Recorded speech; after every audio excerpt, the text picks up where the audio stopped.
remember this man or what he said. We had already decided our success signal before advancing for the attack, and it was like Bravo company's success signal, "Oi Aaya," and which was passed to our CEO Colonel Joshi on the radio set.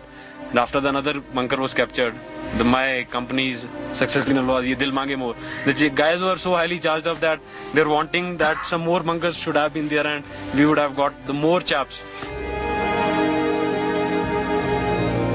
They were words that moved a nation. Words that brought home the fighting spirit of a young breed of Indian soldier. Young men tasked to do what military observers felt was impossible. Climbed near vertical surfaces, dislodged well-entrenched, dug-in enemy soldiers in order to liberate a part of India.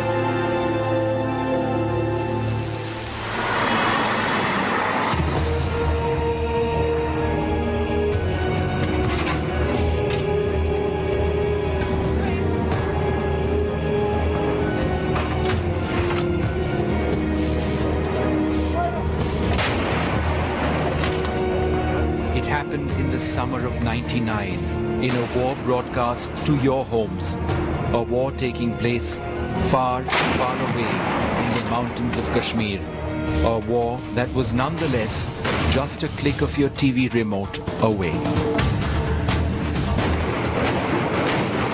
It was a war that rejuvenated nationalism, pride in the nation, and pride in the ability of 20-something Jawans, young soldiers who didn't think twice about marching to their deaths. India had a new set of young heroes: Vikram Batra, Yogendra Singh Yadav, Manoj Pandey, Sanjay Kumar.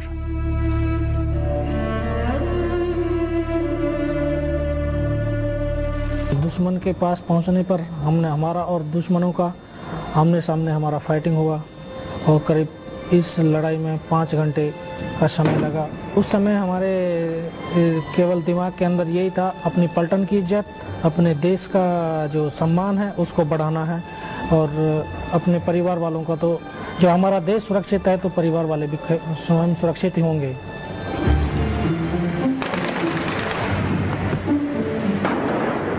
They were fighting in a place, on terrain, in climatic conditions close to hell. They were to redefine the word mountain warfare.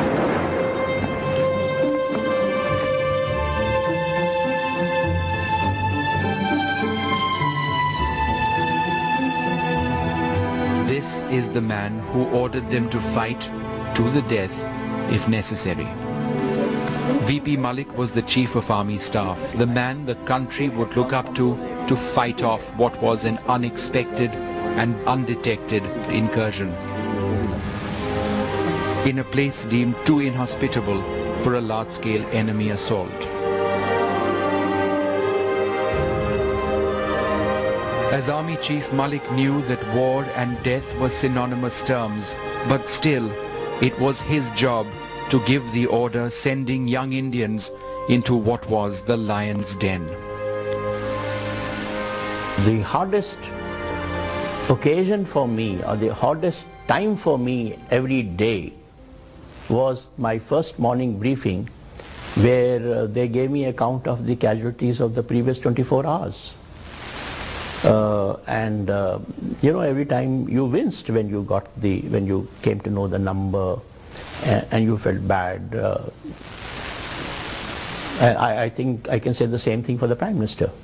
So whenever I went and I met the people, then I would ask the commanding officer, who are the people, what have they done, and then they will bring up these young officers or men, and I carried these small gifts, Scotch bottle, a champagne bottle for the officers, and watches or others for the soldiers, and I would give them a pat and a personal appreciation, you know, give them this little gift.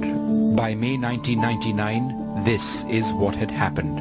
Taking advantage of the geography of the region, which in many instances favored them, regulars of the Pakistan Army, accompanied by fully armed and well-trained militants, sneaked into Indian territory to capture several heights along 3 major fronts: Dras, Kargil and Batalik. The initial target was this, National Highway 1A, the only viable road link between Srinagar and the Ladakh region. If the highway fell, Ladakh would have been in peril. In order to take the highway and the towns around it, the Pakistanis captured several features, now well-known names across the country. Tiger Hill, Tololing, Marpola, Mashko, and areas in Jubar and Turtuk, among others. If the Indian Army was overwhelmed at the extent of the Pakistani intrusion, then they were perhaps equally overwhelmed at the sight of a large number of young Indian television journalists arriving at a place where angels fear to tread. This was India's first televised war, but the lingo of the Indian Army changed appreciably over the next several weeks. Those young, intrusive, perhaps irritating television journalists were soon seen to be force multipliers, as it became clear that their reportage had a huge impact on international opinion.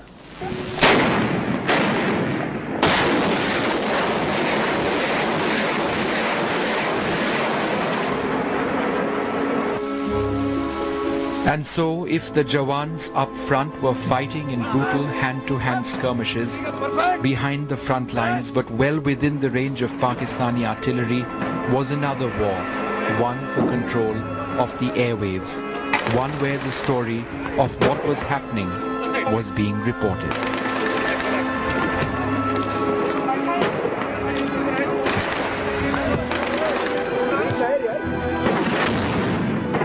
All of a sudden, Kargil and Dras became household names as the nation tuned in to catch the latest on what was happening on the war front.